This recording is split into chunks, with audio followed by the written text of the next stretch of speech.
With the new Pokemon TCG Pocket set very close to release, let's take a look at how the game has shifted since its release back in October. I started making short form videos on Halloween as well, and somehow we've had 17 million views since then, so thank you very much if you've seen anything I've done thus far. There's plenty more where this came from, so drop a follow and let's see how far we can go with this.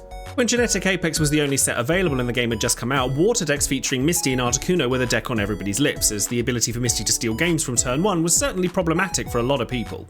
But when unofficial events started, it was the consistency of the three cover Pokemon, Mewtwo, Pikachu and Charizard, that came out on top, as outside of Moltres EX, none of those decks really required coin flips, which have always been the bane of any card game. The less luck you need, the better you're likely to perform. Arcanine started to rise up as an alternate option to Charizard, going on the offensive quicker to combat Pikachu, but falling short against Mewtwo. Blaine decks also performed well considering how little it took to make them, making for a fantastic budget pick for newcomers too.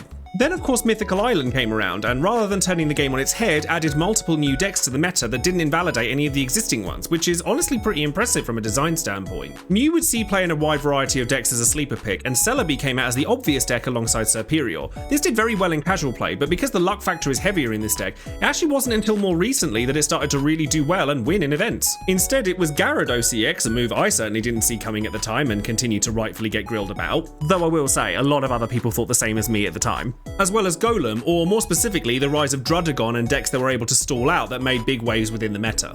As we close out the current format, other decks like Aerodactyl, Pidgeot, and the return of water decks like Starmie have risen up, making for a bizarrely balanced meta overall. But what lies in wait with Space-Time Smackdown? What do you think we might see a lot of in the coming weeks given recent information? Will the format stay as balanced as it has been? Comment below.